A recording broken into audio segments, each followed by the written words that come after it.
NDA కూటమి విజయ దుందుబి మ్రోగిస్తున్నది. ఇలా అందరి అంచనాలు పటాపంచలు చేస్తూ ఒక పీపుల్స్ పల్స్ సర్వే ఒకటి మాత్రం చెప్పినట్టున్నది. పీపుల్స్ పల్స్ సర్వే ఒకటి చెప్పినట్టున్నది. అంటే ఫస్ట్ చూసింది అదే. నేను మొత్తం ఆ సర్వేకి అనుకూలంగా ఫలితాలు వచ్చినాయి. ఎక్కడ చూసినా కూడా ఇలా భారతీయ జనతా పార్టీ ఎన్డీఏ హవా మహారాష్ట్రలో కొనసాగుతున్నది. జార్ఖండ్ లో పోటాపోటీ నడుస్తా ఉన్నది. ఇలా Congress party iron leg party అని చెప్పి అన్ని పార్టీలు భావిస్తున్నాయి అలా ఈ ఫలితాలతోని. వాళ్ళ ఇప్పటికే 220 సీట్లకు పైగా మెజార్టీ ఉంది. మ్యాజిక్ ఫిగర్ దాటింది. 220 స్థానాలకు పైగా మెజార్టీలో ఇండియా కూటమి ఉంది. గతంలో కంటే ఎక్కువ సీట్లను సాధించబోతున్నాం. దానిలో ముఖ్యంగా భారతీయ జనతా పార్టీ పోయినసారి 105 స్థానాలు గెలిచింది. ఈసారి 125 స్థానాలకు పైగా గెలవబోతున్నమాట. కాంగ్రెస్ పార్టీ 125 స్థానాల్లో పోటీ చేసింది. 20 స్థానాలు గెలిచే పరిస్థితి కూడా లేదు కాంగ్రెస్ పార్టీ మహారాష్ట్రలో.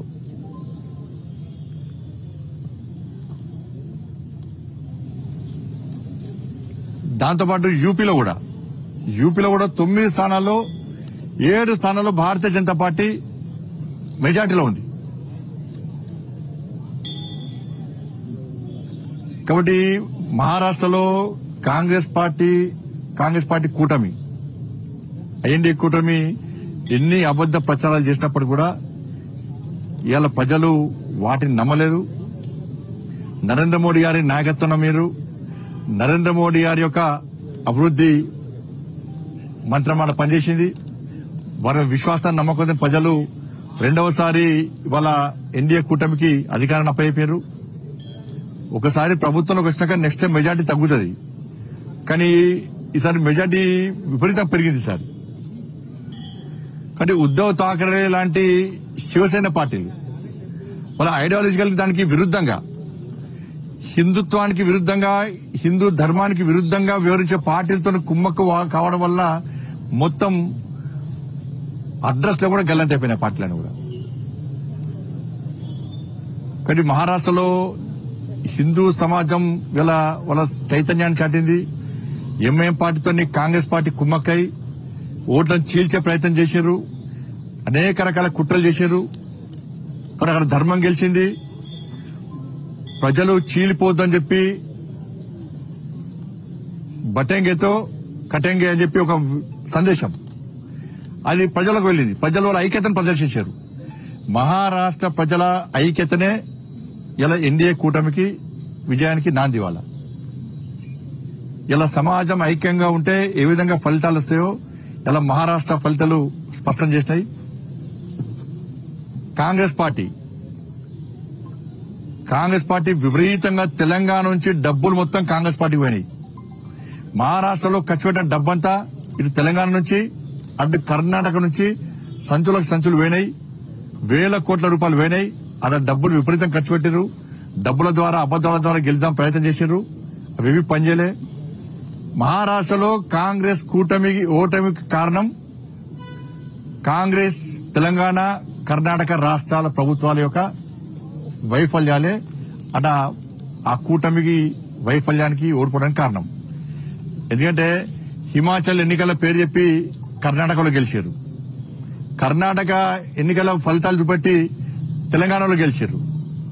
ఈ 3 రాష్ట్రాల ఫలితాలను పెట్టించి 3 ముఖ్యమంత్రులు తీసుకుపోయారు. ఇక చూడు నన్ను చూడు అందరూ చూడు మొత్తం మహారాష్ట్ర మొత్తం తెలంగాణ రాష్ట్ర ముఖ్యమంత్రి రేవంత్ రెడ్డి గారు అయితే ఒక 10 సార్లు వేయండి కావచ్చు. ఆయన వేయిన సీట్లు మొత్తం ఓడిపోయినాయి. కర్ణాటక ముఖ్యమంత్రి వేయండు, తెలంగాణ ముఖ్యమంత్రి వేయండు, హిమాచల్ ముఖ్యమంత్రి వేయండు. వీళ్ళతో విపరీతంగా ప్రచారం చేశారు.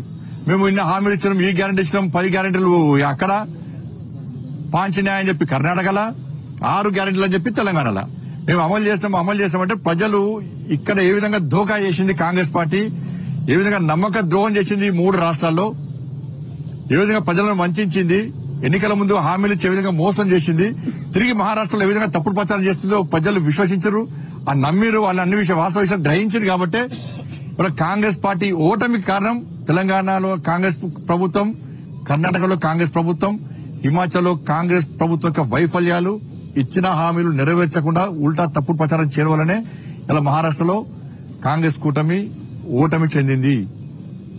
నరేంద్ర మోడీ గారు ఈ దేశాన్ని అభివృద్ధి చేస్తున్న తీరు, గతంలో మహారాష్ట్రను అభివృద్ధి చేసిన తీరు, మహారాష్ట్రలో నరేంద్ర మోడీ ప్రభుత్వం సంక్షేమ ఫలాలు అందించిన తీరు, మోడీ గారి నాయకత్వం ప్రత్యేక విశ్వాసం, నమ్మకం, మోడీ గారి యొక్క అభివృద్ధి మంత్రం ని ప్రజలు నమ్మిరు కాబట్టే ఈ ఫలితాలు వచ్చినాయి. నిజంగా మహారాష్ట్ర ప్రజలకందరూ కూడా హైర్స్ ఆఫ్. తెలంగాణ రాష్ట్రం నుంచి కూడా అనేక మంది నాయకులు, కార్యకర్తలు చాలా మంది ఇవాళ మహారాష్ట్రలో ప్రచారం వేరు. కాంగ్రెస్ పార్టీ, కర్ణాటక ఎమ్మెల్యేలు, ఇక్కడ ఎమ్మెల్యేలు బూత్ కొక్కలేరు, కానీ ఎమ్మెల్యేల ప్రచారం పనిచేయలే. బీజేపీ కార్యకర్తల ముందు బీజేపీ కార్యకర్తలు ప్రతి ఇంటికి వెళ్ళి అభివృద్ధి గురించి చెప్పారు, మోడీ గారి నాయకత్వం గురించి చెప్పారు, ప్రజల ఓటు రిక్వెస్ట్ చేశారు.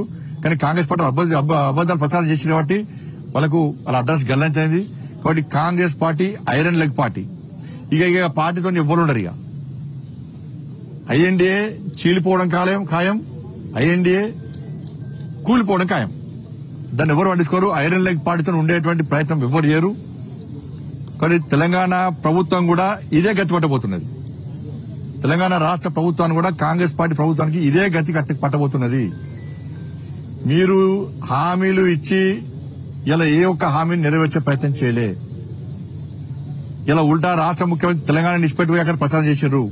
కాంగ్రెస్ పార్టీ మంత్రులు ప్రచారం చేశారు. 2,500 రూపాయలు ఎంతమంది మహిళలకు ఇచ్చారో మహారాష్ట్రలో చెప్పలేకపోయారు. మేము పోయి చెప్పినాం. కాంగ్రెస్ పార్టీ మోసాలని కూడా చెప్పినాం. మేము పోయి కిషన్ రెడ్డి గారు వేరు, నేను వేరా, ఇంకా చాలా మంది నాయకులు పోయి వాస్తవ విషయాలు చెప్పినాం. తెలుగు వాళ్ళందరినీ కలిసాం, తెలుగు వాళ్ళందరికీ కూడా విషయాలు చెప్పినాం. వాళ్ళు వాస్తవ విషయాలు గ్రహించారు. కానీ కాంగ్రెస్ పార్టీ తెలంగాణ రాష్ట్ర ప్రభుత్వం, తెలంగాణ రాష్ట్రంలో కాంగ్రెస్ పార్టీ ప్రభుత్వం మీరు ఇచ్చిన హామీలు నెరవేర్చారా? లేకుంటే మహారాష్ట్ర ప్రజలు ఏ విధంగా తిరగబడుతున్నారో తెలంగాణ రాష్ట్రంలో కూడా ఈ తెలంగాణలోని కాంగ్రెస్ పార్టీ ప్రభుత్వం మీద తిరగబడే రోజులు అతి తక్కువ సమయంలో రాబోతున్నాయి. 2,500 రూపాయలు ఎంతమంది మహిళలకు ఇచ్చారు, ఎంతమందికి తులం బంగారం ఇచ్చారు, ఎంతమంది స్కూటీలు ఇచ్చారు? వ్యవసాయ శాఖ మంత్రి చెప్పినట్లుగా ఇంకా 22 లక్షల మందికి ఎప్పుడు రుణమాఫీ చేస్తారు? రైతు భరోసా ఎప్పుడు ఇస్తారు? రైతు కూలీలకు 12,000 రూపాయలు ఎప్పుడు ఇస్తారు?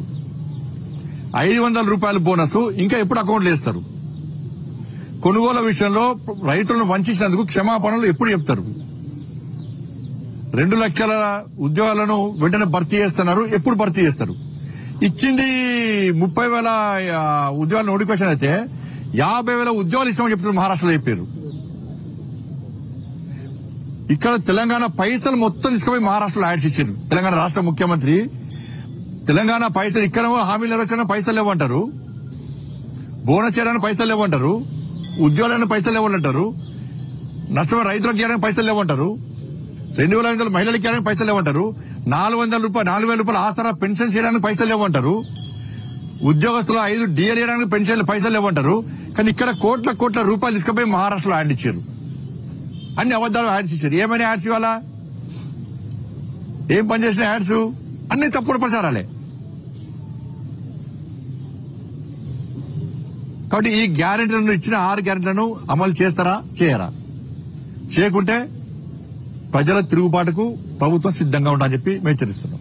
సంజయ్ రౌత్ శివసేన రాజ్యసభ సభ్యుడు బీజేపీ ప్రభుత్వము ఈవీఎంలను ట్యాంపరింగ్ చేసింది కాబట్టి ఇక కామన్ అయిపోయిన శేఖరణ 10 అదే అంటారు. మరి జార్ఖండ్ లో వాళ్ళు గెలిచే అవకాశం లేదు. ఈవెంట్ ట్యాబ్ ఇచ్చిరా? ఏకనాథ్ షిండే మీద ఇప్పుడు తెలంగాణలో గెలిచారు. తెలంగాణ వాళ్ళ ప్రభుత్వం వచ్చింది కదా, కర్ణాటకలో ప్రభుత్వం వచ్చింది కదా, హిమాచల్లో ప్రభుత్వాలనే కదా. అంటే వాళ్ళ ప్రభుత్వాలు లేని కాడ ఎట్లా గెలిచారు వాళ్ళు? మరి ఈవీఎంలు ట్యాంపరింగ్ చేస్తే పోయినసారి కంటే మాకు దేశంలో మెజార్టీ ఎందుకు తగ్గించుకుంటాం? మేము మొత్తం మాకేస్తాయి కదా. వారు 1 సైడ్ అండ్ మేము వేసుకుంటాం కదా. కానీ ఆ ప్రచారాల వాళ్ళు నంబరు అన్ని ప్రచారం చేస్తేనే లాస్ట్ అయిపోతుంది. దాంతో పక్కా ప్రభావం చూపిస్తాయి. ఇక్కడ ప్రజలు ఆలోచిస్తున్నారు. వాళ్ళ మహారాష్ట్రలో ప్రజలు తిరగబడ్డారు. ప్రజలు ఓటని 500 ద్వారా గుణపాఠం చెప్పారు. ఈ ప్రభుత్వం తప్పు ప్రచారం చేసింది, నమ్మించి మోసం చేసే ప్రయత్నం చేసింది. ఈ ప్రభుత్వాన్ని ఇట్టే చూసి చూడటుంటే మా కుంపలు ముడుస్తుంది కాంగ్రెస్ పార్టీ ప్రభుత్వం. కాబట్టి పక్కా ఇక్కడ ప్రజలు చైతన్యం అవుతారు. ఇలా భారతీయ జనతా పార్టీ నేతృత్వంలో మేము యుద్ధం ప్రారంభించబోతున్నాం. తప్పకుండా ఈ ప్రభుత్వం కూడా పాఠం చెప్తున్నాం. అది మా చైతన్యం ఉంటుంది. కాంగ్రెస్ పార్టీ వాళ్ళకు ఇంకోళ్ళు కూల్చే అవకాశం వాళ్ళు ఇయ్యరు. వాళ్ళే ఇప్పుడు ఈ ఫలితాల తర్వాత కాంగ్రెస్ పార్టీలో లుక్కలు పక్కా చాడతాయి. ఎందుకంటే కాంగ్రెస్ పార్టీ ఎమ్మెల్యేలు మంత్రులు తెలంగాణ రాష్ట్రంలో తిరగలేని పరిస్థితిలో ఉన్నారు. వాళ్ళ మహారాష్ట్ర ఎన్నికల తర్వాత ఫలితాల తర్వాత ఇంకా తిరగలేని స్థితిలో ఇలా కాంగ్రెస్ పార్టీ నాయకులు ఉంటారు. వీళ్ళు ఎన్ని ఊకదంపుడు ఉపన్యాసాలు ఇచ్చినా కూడా వీళ్ళు ప్రజలు పట్టించుకోరు. ప్రజలు ప్రశ్నించే స్థాయికి వచ్చారు. ఇప్పుడు ప్రజలు ప్రశ్నించే స్థాయికి వచ్చారు. ప్రజలు నిలదీసే స్థాయికి తెలంగాణ రాష్ట్రంలో వచ్చారు, వస్తారు కూడా. లుకలు స్టార్ట్ అయితే గ్యారంటీ. మహారాష్ట్ర ఫలితాల తర్వాత ఇక ఏం చేస్తారు? ఇక ప్రజలు తిరగలేని పరిస్థితిలో ఆది నాయకత్వం మీద వాళ్ళు ఒత్తిడి తీసుకొస్తారు, ప్రశ్నిస్తారు. కాబట్టి దాన్ని ఏదైనా జరగచ్చు. మేము కూలాలని మేము అనుకుంటలేం. ప్రజల చేత ఎన్నుకోబడ్డ ప్రభుత్వం ప్రజల నిర్ణయం ప్రకారం 5 సంవత్సరాలు ప్రజాస్వామ్య దేశంలో ప్రజాస్వామ్యయుతంగా పాలించాలని చెప్పి మేము కోరుకుంటాం. వాళ్ళ ఇష్టం అది. కాంగ్రెస్ మంత్రుల్లో ప్రభుత్వం పైన అసమ్మతి పక్కా ఉంది.